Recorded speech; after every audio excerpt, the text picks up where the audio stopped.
Thank you for joining For Our Special Kids, where we openly and honestly discuss the magic and the mess of raising a child with special needs. We are thrilled to have you here and hope this time provides you with some wonder and wisdom. I'm your host, Jennifer Lansing. Let's get started.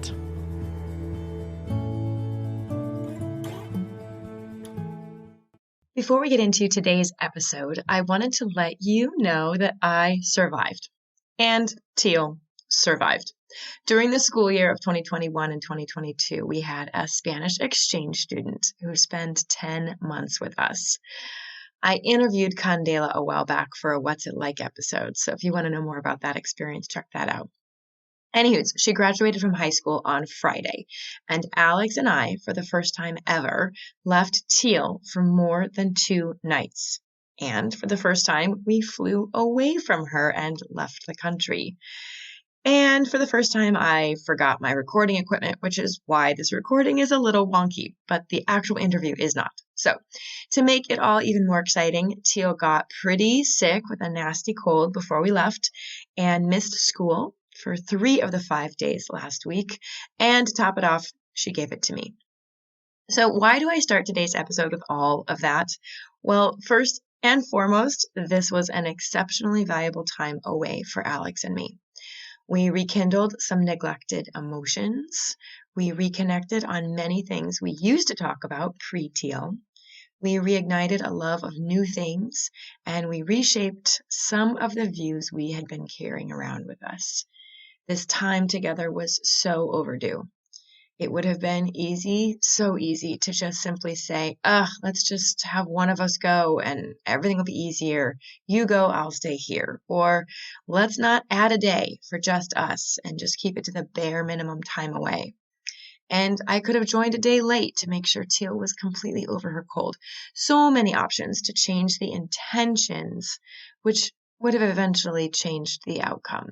So I say this to remind you that while things can get hard or complicated or sticky or delayed, it is important to care for yourself and for your relationship with your partner if you're lucky enough to have one.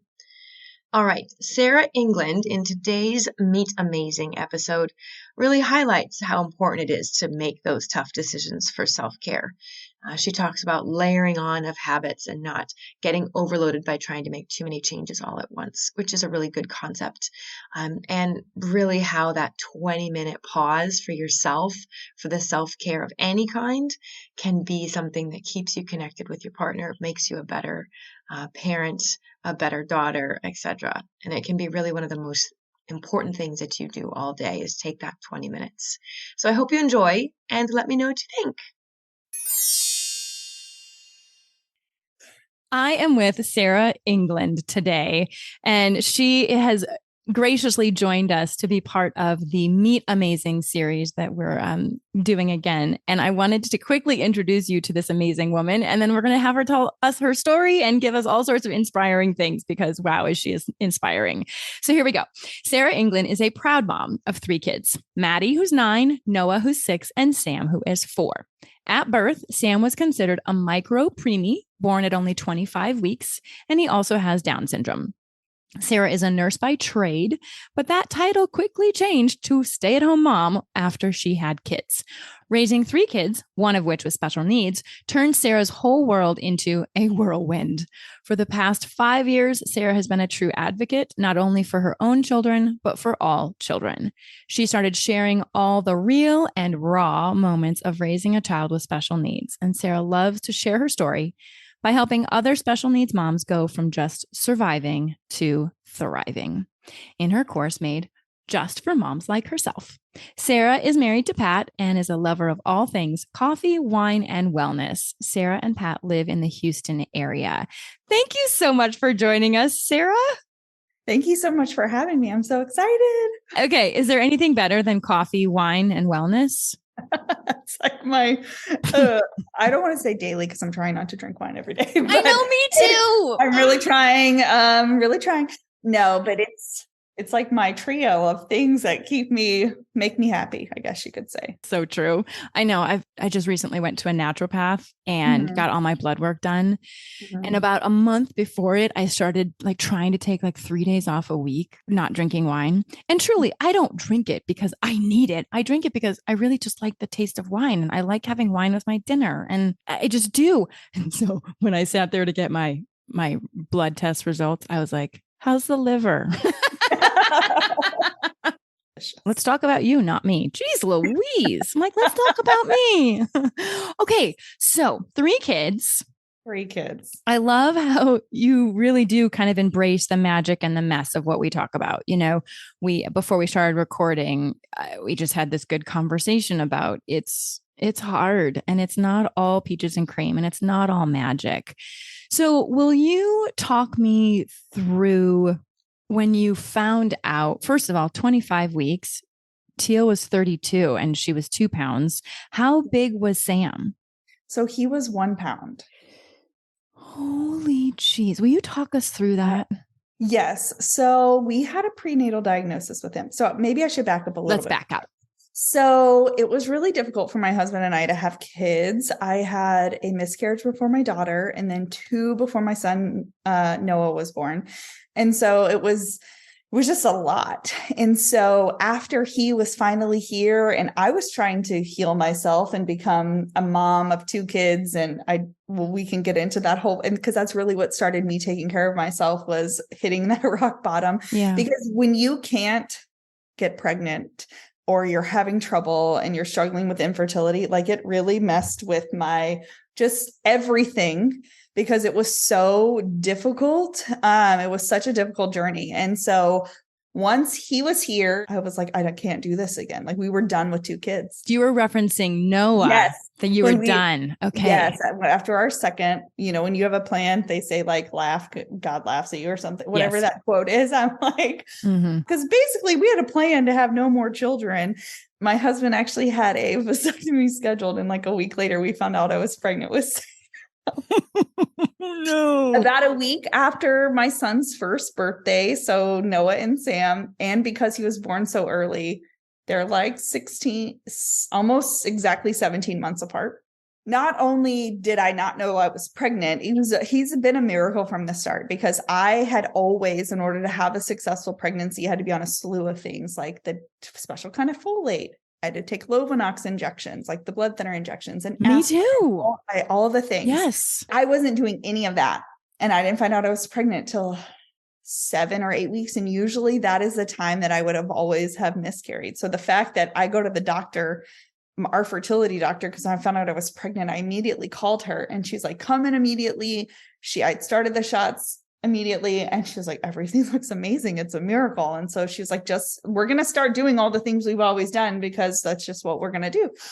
And so, they essentially discharge you from there at between 10 and 12 weeks. So it was like, by the time I went back, it was like, okay, well, now you can go see her. I was like, I'm really now almost 12 weeks pregnant. Like, how is this happening? Right. So I saw her, and essentially, this is how naive I was 6 years ago, right? That September, we went to the doctor and they do the blood work, and it's like I never even thought twice that the genetic testing told you the genetics. I was like, I want to know if it's a boy or girl, because I'm either keeping girl clothes or boy clothes. We have one of each, and I am a planner and I've got to know. Yes.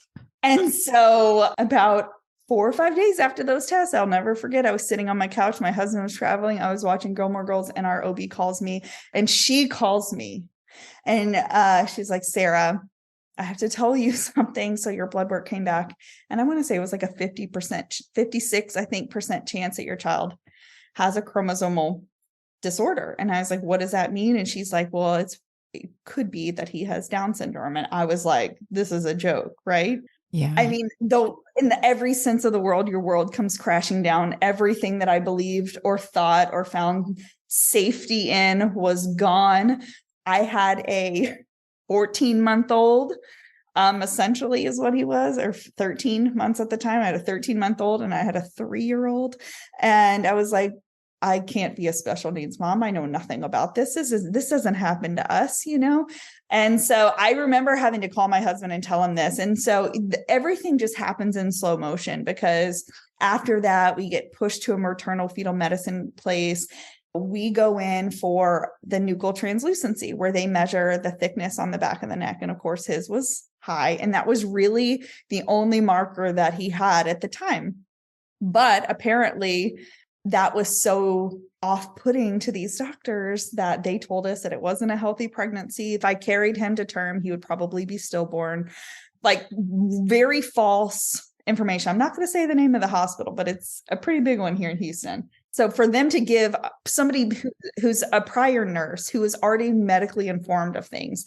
And I was like so thrown off. And, like here we saw on the monitor, this 13, 14-week-old, arms and legs, just to kick it. Heartbeat had always been the thing that was either not there with my miscarriages or was there and gone away. But there he was, alive and kicking. He just had the thickness on the back of his neck. And I was like, I don't understand. How does this mean? And so like they're like, well, we think he's going to develop hydrops. And I understand that is, it can be a fatal condition for some kids, some babies are treated, at birth, and then they grow out of that. But, the nurse in me was devastated because they're telling me this. Why is this doctor telling me this? So we got referred to another maternal fetal medicine doctor, and he was just like, this isn't a death sentence, but if you want more information and you want a confirmation of diagnosis, he's like, everything else looks fine with your pregnancy. He's measuring the baby. He's measuring small. But other than that, like there was nothing at the time. It's still so too early to really know, but they're like, everything else was fine. Right. And so, he continued to monitor me, and we did decide to do an amniocentesis, because again, I'm a person that has to know, like, I couldn't spend that much time waiting and yes or no, not no, and it didn't change anything. We were keeping, it was never a thought in my mind to not keep this pregnancy. It was just more like, I need to read and I need to plan and I need to be informed and I need to talk to other women who are in this space. Like, that's kind of how I am. Like, when I need help, like I am a seeker of information, and somebody who's going through this, like, someone give me hope, someone give me a story, someone give me some perspective. And so essentially we found out that he would have Down syndrome. And then from then on, the pregnancy was honestly really uneventful. He didn't have a heart condition. He didn't have a lot of the other things that were usually really big markers. I went in on Christmas Eve to have because I was going every 2 weeks for like checkups with him. I went in on Christmas Eve and everything was fine. And within 10 days, he was born. Yeah. He was born on January 4th. And the only thing they can tell me, my placenta failed. And so they think it was part of the clotting thing.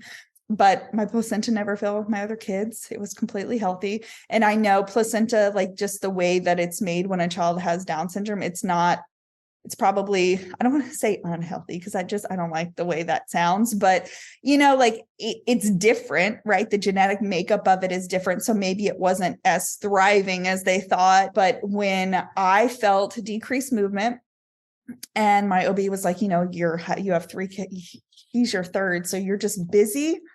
I was like, but it feels different. And so I went in and there was no amniotic fluid. I wasn't leaking. My placenta just stopped making it. And he was born with like my amniotic sac literally touched, like she had to peel it off of his skin. And he's a miracle. Like if I had waited even 6 more hours to go in, I don't know if he would have made it, because he was delivered immediately. They gave me steroids, but they didn't really have time to work because he just needed to come out, and it's just wild. And that's his entrance into the world is like everything else with him. Like, it's like, bam, I'm here. Now what you going to do? Right. And I think that whole experience, it's so interesting. Like, who I was before him was very much like, I like to control things. I had a plan. I always wanted to go to nursing school. So I went to nursing school. I had things all lined out, and that's my personality. And I always joke, I haven't completely done a 180. I had to learn how to relinquish control and really see life from a totally new lens. The way that things used to be and the way I used to be just aren't conducive to raising a child that has a disability. It just isn't. And in every shape of the word, he's changed our lives. And some ways it's hard, a whole lot harder. In some ways it's better than it would have been, in any other way. But I just think that like, I can't imagine him not being here, Right. and in our family. Yeah. If somebody had asked me the other day, they're like, if you could take away Down syndrome, would you? I was like, no, but I would take away, I would give anything for him not to be a micropreemie. Mm-hmm. 100%. I love that he has Down. I don't love all the things that come with Down syndrome. I love if he'd be able to feed himself and eat some real food. Like that's a whole other thing. But like his personality and his little spirit and if I could bottle up his confidence and give it to my 9-year-old, I mean, our world, like, he's like, he lives his best life every day. And it's just like the most amazing thing to see. But the preeminess, like the fact that I couldn't carry him and give him, that is hard for me. It's like, that feels like a me. Mm-hmm. I could have controlled that, even though I couldn't. But it's so hard because it's like watching him grow on the outside. I was like, this is why like every day, every hour counts when you're pregnant, because so much is still developing. And it was just so wild. Like his eyes were still fused when he was born, like watching his eyes open, like learning how to suck. They do that on the inside, right? So they had to do all of these things, medically induce all of these things with him that are just innate that our bodies do whenever we're pregnant, And so it was such, oh my God, it was such a wild experience. Yeah, it sounds like it. Well, Big roller coaster. Yeah, huge roller coaster. A lot of your story is just like hitting my heart. I had decreased movement, the whole 10 movements in however long. And I was like, something's wrong. And I went to bed that night, and because we had a doctor's appointment scheduled the next day. And the doctor told my husband, Alec, he's like, I think you maybe had 3 hours. I think she would have died in 3 hours. Holy whoa. And I think what you said is really important for us as moms to work through is that guilt of not, like what you said, I wish I could have carried him longer. Oh yeah.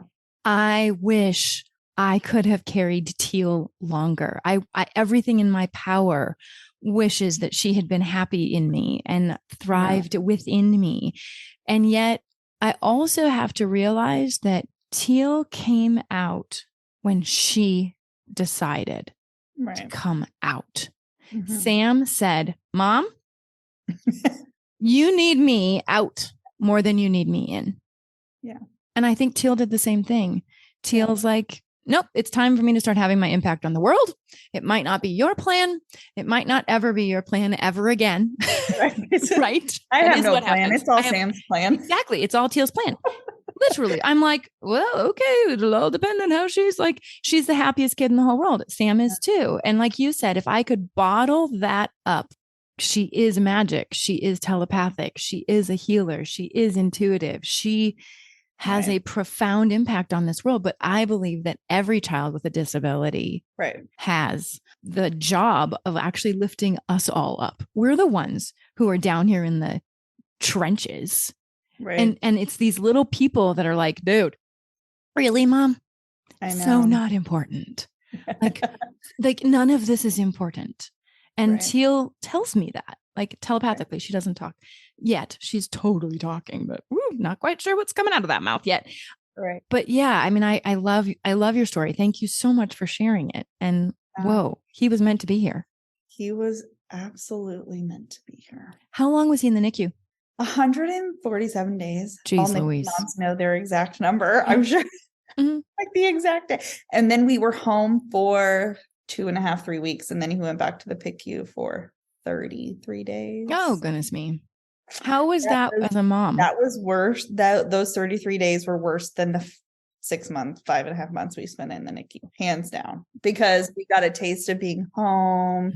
The PICU is like a totally different animal. Because micropreemie and Down syndrome is, I don't want to say extremely rare, but it is not very common, right? And so they wanted to to kind of put him in this box of like, most kids with Down syndrome do this, but at the time, I feel like his condition of having Down syndrome, right? His diagnosis, I should say, of having Down syndrome did not come into play until therapies and things, because he had so many medical problems that at 6 months old, when we were in the PICU, it was a medical issue, preemie issue, like his lungs and the sleep apnea and the pulmonary hypertension. Yes, Down syndrome plays into all of those, but that's not what we need to focus on here, and we had a really big fight in the PICU just to prove his capabilities. They wanted to put a trach in him.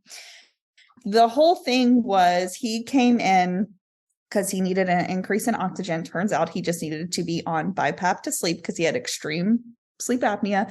And he also needed to just bump up his pulmonary hypertension medicine. Two very simple things that should have come from the heart cath, but the heart cath essentially almost killed him because the oversedation and his fluid balance was so finicky, they completely flooded him with fluid essentially.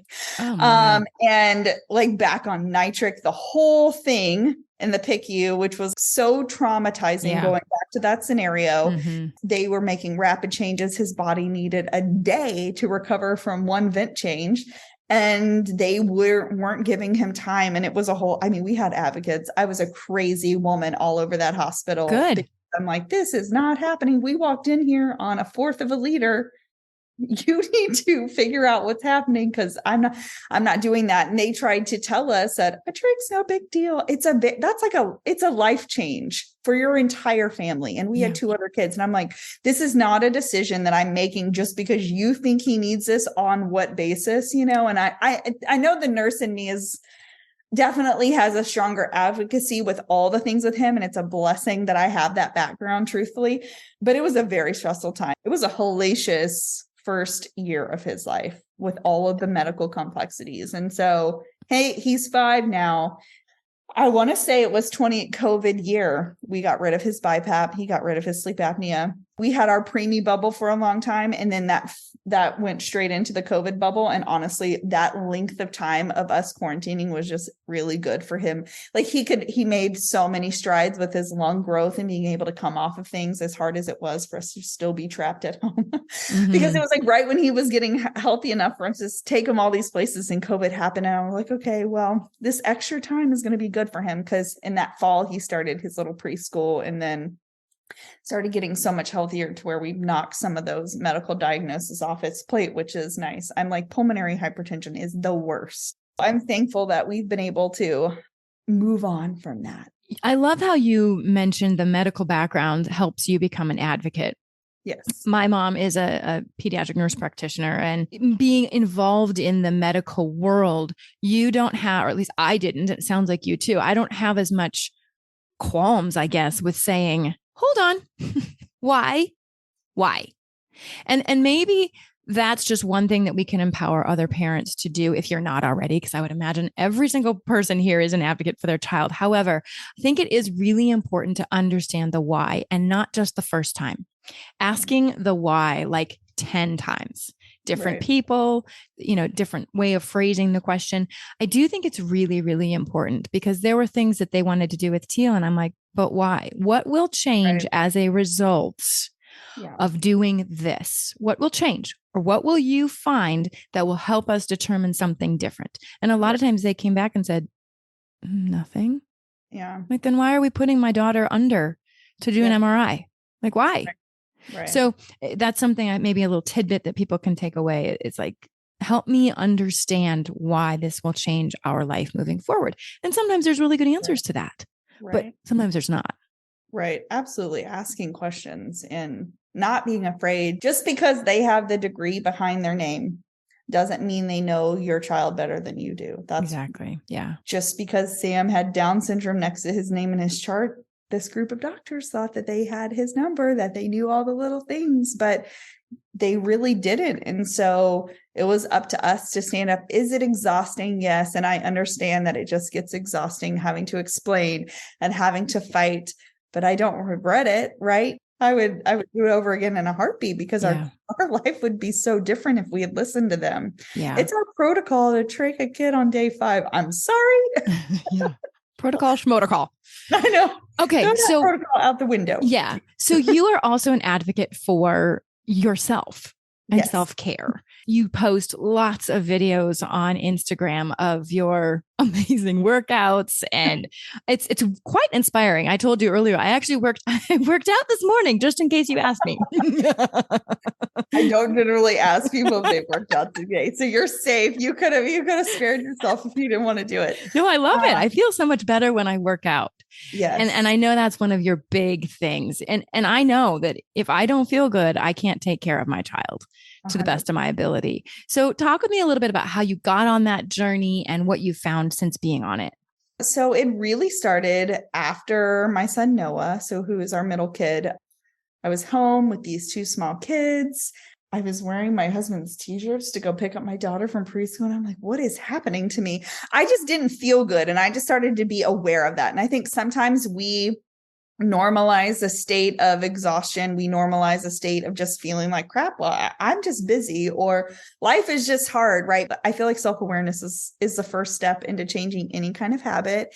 And so I just became aware, like, I don't like how I feel. I'm really short with my husband, and I have like some resentment and things. And I just needed to start taking care of myself. I am not somebody who was raised with healthy habits. I am from the South. My mom she's now retired and is finally like taking care of herself. She's like, now I have time. I'm like, Mom, you should have been doing this like this whole time. I wasn't raised in that environment. Like, that exercise has a meaning besides like just losing weight. Like, they went together in my household. That's very common though. The only reason I exercise, I mean, this not me, but the only reason I exercise is so that I can fit in that clothes, or the only reason I go on a diet is so that I can look better, thinner. Right. I mean, it is. People. There was a period where my mom was like, well, you've lost weight now. Are you going to stop? And no, I did, lose, I think I had 15 or 20 pounds of baby weight left to lose, or whatever it was. I don't know. I don't weigh myself on a regular basis. I have no idea. But I was like, but I feel so good. Why would I stop? And so I really just started with like, I stopped eating Eggos for breakfast. I stopped eating what my kids were eating for breakfast. And that was the first change that I made, because I was like, why am I crashing at 9:30? Because I ate Eggos doused in syrup for breakfast. Yes. And then like, once I got that habit, because I'm very big in like a habit stacking situation. Like, I can't take on too many things at one time. So I'm going to change one thing at a time. So I really started with breakfast, and Pat and I were ordering out a lot. We were like cooking those freezer meals because it was like a one pan thing, quick and easy. And I just had to learn, okay, if I still want to do spaghetti, like, how can I make it a little bit healthier? And that's essentially how we kind of changed our nutrition habits over the last 6 years, was just taking the things that we like to eat and how can I make this a little bit healthier so that I am healthier. High cholesterol and high blood pressure runs in my family. My grandfather had quadruple bypass surgery. It is rampant in my family. My husband's mom passed away when he was in high school from diabetes. And so more so, especially as the kids got older, over the last 2 years, and his dad then last year passed away from cancer, actually. And so it's more of, this is what do we want our kids to have now? Like, what kind of lifestyle do we want them to have? How do we want to normalize eating salad and choosing healthier things? Like, why do we actually eat protein? What does it do for us? Like, coming from a more education space of like, I eat this because it makes me feel good. I exercise because it makes me feel good, right? I like the way I feel. It gives me patience. It gives me energy. All these things, and really taking that tone. And it's just become really important for my husband and I both to like be physically and mentally well and like do these things to take care of ourselves. And so we had started this in 2016 that year. And then when I found out I was pregnant with Sam, it was the first pregnancy that I had ever even worked out. I mean, I wouldn't even go on walks. That's how sedentary I was. There was zero exercise happening. And it's kind of ironic because my husband was in special forces doing physical fitness tests, and being in like tip-top shape was his job. Was everything. I never went to the gym with him. I hated it. I would not couldn't force me to work out with him. And now you post videos of you And now working out. I'm like, you come work out with me. Like the situation is what, I mean, we still both enjoy it, but it's funny because I do my own thing and he does his thing, or sometimes we work out together, but it didn't start that way. So I say all that to say, if it's not a value of yours, or if you weren't raised that way, or if it's not something that you're used to, allow yourself to grow and to evolve into that piece, because who I am now is definitely not who I was 6 and 7 years ago. Well, and there's something really true about that in parenting as well. Like yes. you don't immediately, like you said, I don't know how to be a special needs mom.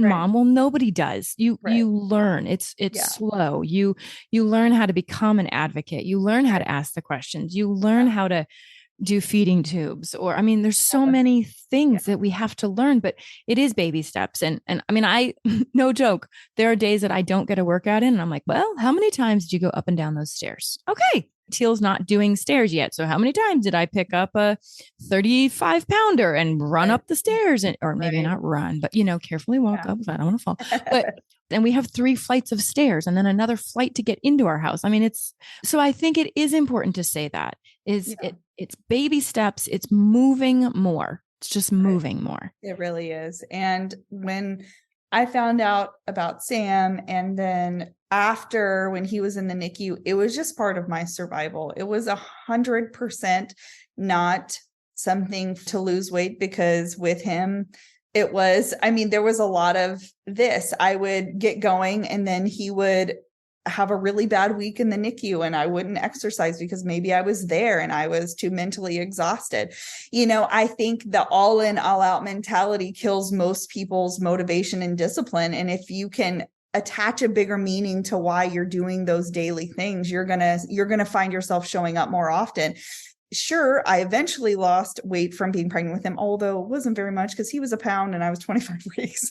I hadn't reached that third. I didn't even have a third trimester. So it was 100%. I need to take care of myself. When we came home from the PICU, like my hair was falling out. I was so stressed. It was so not a healthy environment. And I just knew this is part of my survival. Mm-hmm. I need to take care of myself so I can take care of him for the long haul. This isn't a season, it's for life. And how am I going to show up? And honestly, not just for him, but for my other kids, because he requires so much of me that I need to be well and whole to give anything to the 2 of them, truly. Yeah. And if I'm a shell of the person, I have nothing to give any of them, then they're all getting a half version of you. Yes, a half-ass version of you. You can swear on here. Yes. Okay. So the one thing you also said is it gives you patience. Yes. And that is, mm-hmm. I mean, I haven't had to count to 10 so many times in my life. I remember the first teacher that said, Jen, when you ask Teal to do something, you need to count to 10 before you expect her to do it, for her brain to tell her body what to do. And I'm like, oh my God, 10 seconds is forever in my head. So, working out gives me patience. It also makes my relationship with my husband better. And I know you reference that as well, or any relationship, whether it's parents or your children, but also intimacy. For me, when I am moving and active and feeling better about me, I am far more willing to be intimate with my husband. And that is important for a relationship as well. It was honestly one of the ways that we saw each other when he was in the NICU. That's kind of how Pat started working out at home, because previously he was going to a gym. And when we were shifts passing in the night, because I would go during the day and he would go up after we ate dinner for a few hours, we would work out for 20 or 30 minutes. That's all my workouts usually are. I am not an hour-long person. Oh, no. And so who has that time? Who has an hour? I don't have an hour. 20 minutes, literally. I'm like, boom, mirror is phenomenal for me. I'm like, mirror, 20 minutes, done. Yeah. I'm like, I could have 20 or 30 minutes and I can shower and be done in an hour. Yeah. Oh, yeah. That's key. Yeah. And it was one of the ways that we found time to connect and to talk. It was our stress reliever because it didn't take a lot of time. Yes, I can watch this situation if you want to go work out. And we always did and still do like check-ins with each other. Like, how are you feeling? Do you need to go work out? Or especially when Sam is sick and the situation is really acute. A perfect example for this is, oh, Sam, we were supposed to go to Mexico for the first time. We were going to leave the country. I was so proud of myself. I finally got up enough. I was like, I'm going to do it. We got our will done, like everything, all X's and O's and T's crossed and I's dot, and he gets pneumonia. I'm like, he's never had pneumonia, not even in RSV or flu season, and all the times he's had those. What are the odds? And we're back on oxygen and he's in our bed. Pat and I are rusty because it's been so many years, and we're like, how did we survive this for so many years? It got to a point where he was like, you just need to go take a walk. We 100% though went back to like, we knew what we needed to do. You need to sleep. I need to take a nap. I literally went upstairs in my daughter's room, which is like the darkest, quietest place in our house. I took a nap in her bed. I was like, you have this. I'm going to go take a time. I'm going to rest and then I'm going to go do a workout. It's just saying what you need when you need it. And being okay. Also, like Pat deals with things very differently than I. Like, I'm a feeler and a sayer, and he is an internalizer. And understanding that, I think a big part of marriage and parenting kids with special needs is understanding how each of you cope differently, but also what does that person need? What I need is not what he needs. Understanding that and being able to be there for each other in that time frame is a really big piece to our marriage, is just that communication piece. 80% of marriages with children with special needs fail. So scary. Our OB told me that when I went for my 6-week checkup. She said, how are you and Pat doing? The NICU life is hard. There's a NICU. She even said there was a NICU divorce rate. And I was like, actually, we're okay. Because Pat and I also use humor as our coping mechanisms for a lot of things. Too. Mm-hmm. It can be very inappropriate, but he's one of the, I can't imagine having a different person in an ER room or a hospital room, because he's going to lighten the mood with a joke or something. And it's just going to make me laugh, and it's going to make me feel like, okay, we're going to be okay. This is going to be okay. We're going to get through this. And we alternate being the overreactor, the underreactor, and are very yin and yang with, oh, you're freaking out. Okay, I need to chill. That's the balance. It is the yin and the yang. It is the communication. It is being honest. I was thinking sometimes Alex assumes that I need to go work out. And he'll say, you need to go work out.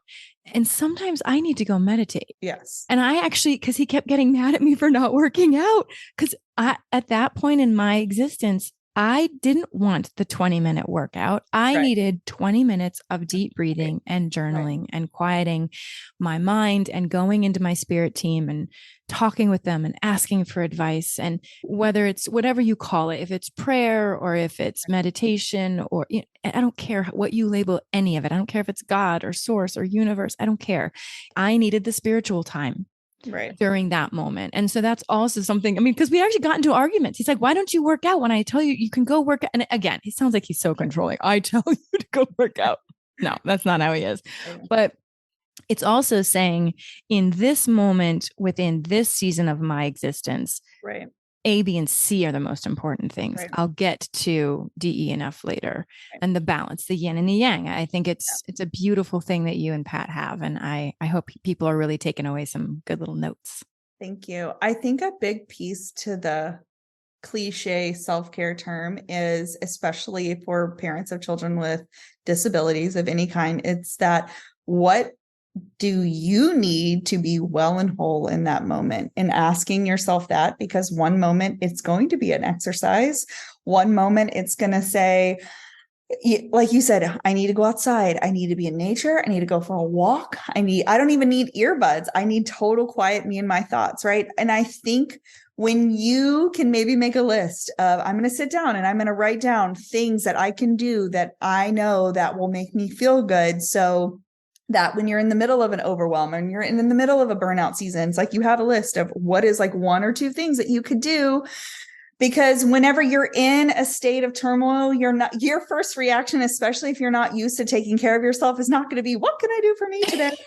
It's not going to be that. You're going to think of anything but you. But if you have a little reference that you can say, okay, this is what my soul needs. This is what I need to take care of me. Do I need to call my therapist? Do I need to do a check-in with a friend? How can I find these periods of time? And what this turns into, the more that you have that little self-reflection piece, and the more you can start to apply these, you're going to become more aware of when you start to have those feelings, you're going to immediately start doing your coping strategies. You're going to feel yourself drawn to those things because they make you feel good.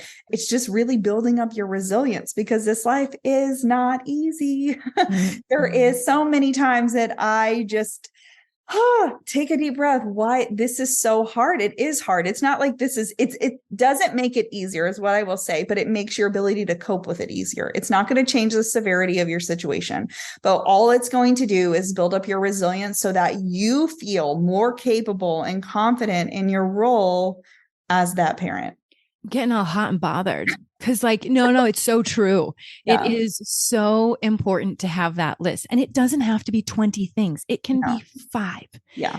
Sit down before you go to bed tonight and write those 5 things that feed your soul.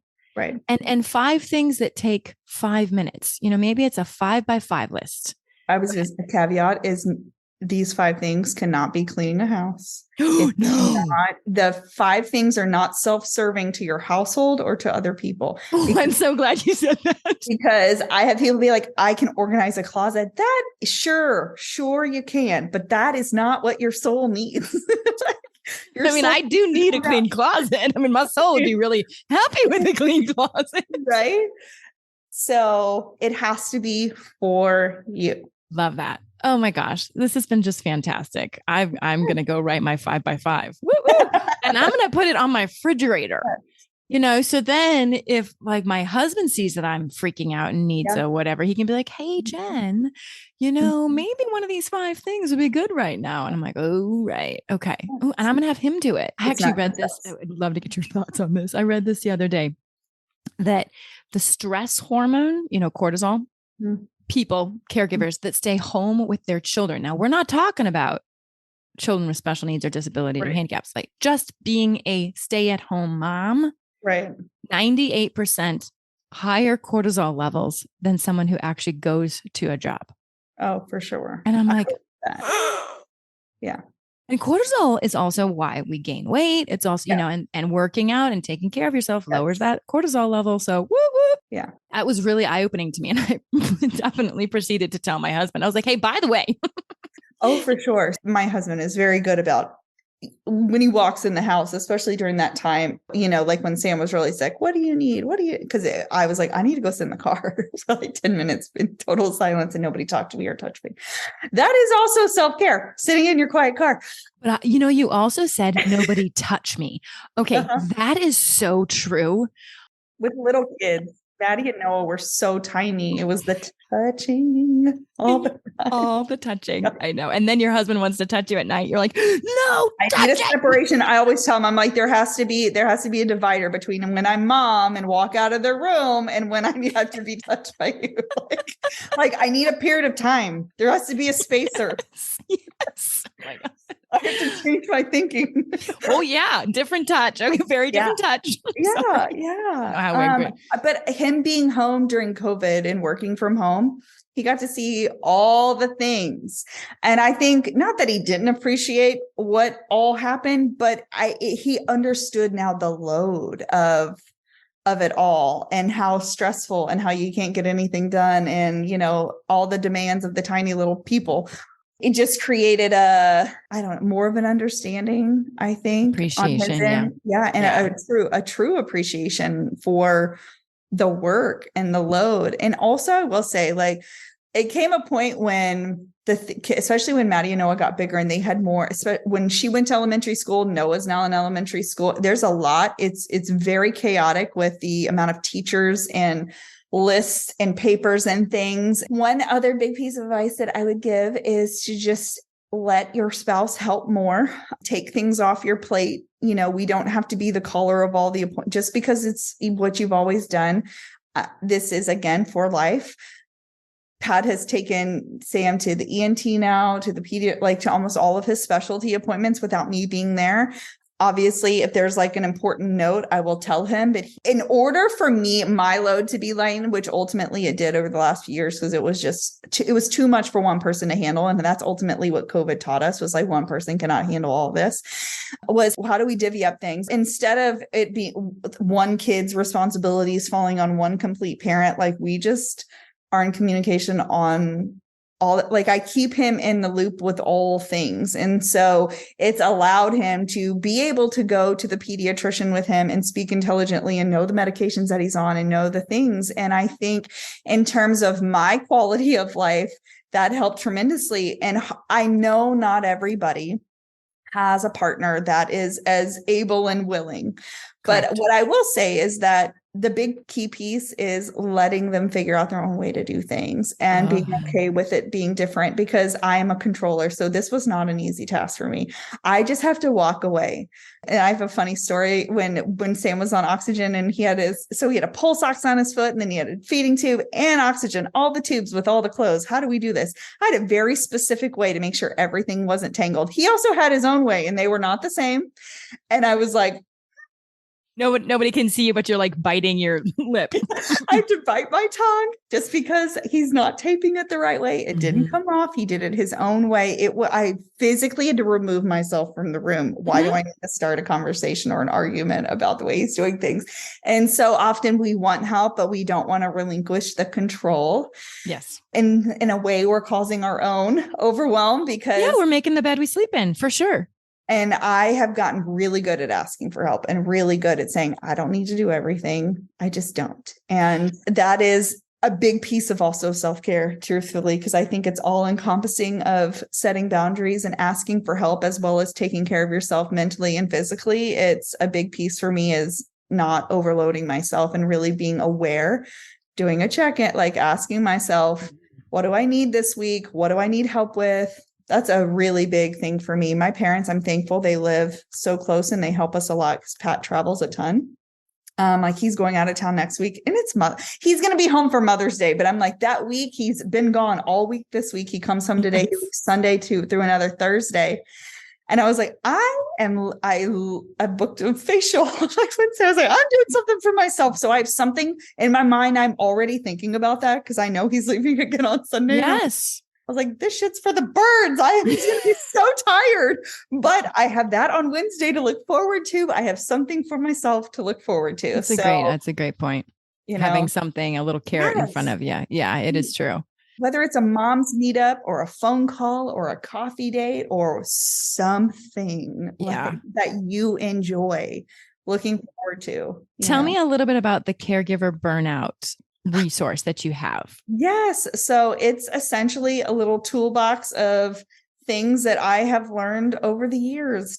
Sam had an ambulance ride that really sent me in a tizzy. Like I lost it. My wheels came off. I thought I was doing good, and I'm a big proponent to say exercise isn't enough to keep you well and whole. Like you have to do all these other things. You can't exercise yourself away from burnout. But I was doing too much. I wasn't asking for help. I was saying yes to being room mom, and sure, Noah can do that, and sure this. And I wasn't utilizing the resources that I had around me. And I was, not letting Pat help as much. And I was just in this thing. I can do it all. I've always done it all. That's the example that I had from my mother. So what's wrong with me? Why can't I handle this? Because it's different and it's more. Sam's care is like 3 kids in one. So it's natural. And I learned really hard lesson that it's not a hard lesson, but it's a very valuable one, that this is not meant to be done by just one person. There's resources for a reason. There's help for a reason. And as hard as it is to ask for it, I wasn't not doing well. I did start going to therapy, but I was having migraines and not sleeping and just really running myself into the ground for no reason. I was forgetting to pick kids up from school, like total, just was burning the candle at both ends and not really taking time to take things off my plate. So that self-care was really like me taking care of myself, and burnout was really me saying, okay, what do I need? I need to cut myself some slack and not beat myself up for the things that I can't do the way that my mom did. I have to not take on so many things. I have to ask for help. And all of those things are hard and they're not easy, especially if it's not in your personality. And most, I think, special needs moms and caregivers find power in being like, I control this, or I can do it all. I mean, I don't want to do it all. That's where I am right now. I will take help here and help here, and it's little things like this week is Teacher Appreciation Week at Sam's school. And instead of me worrying about baking something while Pat was out of town, I asked my mom to make a cake and she brought it up to the school. I just completely took it off my plate. I'm like, oh my God, you're do so it smart. Right. I'm like, you do it and deliver it. I'm like, I need to like. I just committed to banana bread. And I am the committer because I want to do the things, but my follow through with Sam's track history of calling me at all hours of the day to come get him from school from various reasons and kids being sick. Like, I want to commit and I want to do things, but I actually it's too much. And so a way for me to still feel like I'm contributing because I want to help, I'm a helper, is to ask other people to help for me on my behalf. I think that's just fantastic. I might have to, I don't know, someone's going to have to make some banana bread. Anyone, I'll send you the address. You can ship it. I'll pay for the shipping. Right. All right. So that resource is really just a list of tools. It has some self-reflection pieces. It has a little checklist really for you to check in with yourself if you're feeling those things, and chances are you're probably burnout. It gives you a list of things that you can do. There's like 5 little steps. And then it has some affirmations because I'm very big about affirming what kind of mom I am and that I'm doing enough, that I am enough, that this is a really hard situation. And I'm doing the best that I can, because I think at the end of the day, we have to be telling ourselves those things. We have to be supporting ourselves so that we can support our family. And it's just a free little resource that I have. And where can people find it? It's on my Instagram link and a link in my bio. So you can find it there. It's called Caregiver Burnout. And what is your Instagram? At Sara England 1. And there's no H on the Sara. Yeah, no H in Sara. Sara, we have a closing question, which might be very tricky for you to answer, or something might pop in really easily. But what is one magical experience that you've had with a person with special needs? A magical experience. Is it with my son or with? It can be anything. No right or wrong answers. I think the most magical experience that I've had with Sam was we took him to Disney World. Very quick caveat is feeding is our biggest struggle with him. He still eats blended food. It's a whole thing. He wasn't even sitting in a high chair, and we were like, how are we going to do this? And so I spent months trying to prepare him and do all these things. How are we going to keep him calm and not overstimulated? And he got there, and it was Sam at Disney World I'm like, I want to go back tomorrow, because it was the most magical. Though also the people there were so amazing with him and just treating him like a person and just engaging and every kid with him the same way that they did with Maddie and Noah. But seeing him light up, he was like, oh my God, this is the coolest place on earth. And he was so happy, always so excited, never got overstimulated, wanted more, sat in a high chair all the time. It was one of those things where I was like, we, really threw a dart out, being like us planning a trip in another state was the first time we had ever done that. Him being on an airplane. It was a very big process of putting this into play. It was the December of 2021, it was still having to wear masks. And thankfully if you're his age and also him having special needs, are very accommodating of that, at Disney. But just the whole experience, I was like, I'm going to hold on to this perfect little moment, because we don't always get those, we don't. Therapy makes me want to poke my eye out, but taking him to Disney World was magical. Perfect. Sara, thank you so much for joining us. I know I've taken a lot away, and I'm sure the listeners have as well. So wonderful. We'll put all of your information on the show notes, and I definitely encourage people to reach out to you and watch some of those videos on your Instagram, because they are very motivating. Thank you so much. Have a really wonderful day. Thank you for having me. Thank you so much for joining us today. I hope you found 1 or 2 meaningful nuggets of information to make your day better. If you think there's value in what we do, please take a moment to tell another friend, family member, or caregiver. We'd love to hear from you at forourspecialkids@gmail.com. You can send in a question, a comment, a topic that you'd like to learn more about, or if you'd like us to highlight a certain person, please send that information to us. It makes our show so much better and so much more valuable for you. Our Facebook and Instagram handle is For Our Special Kids. And finally, remember to witness the wonder and the wisdom within yourself and others. Until next time.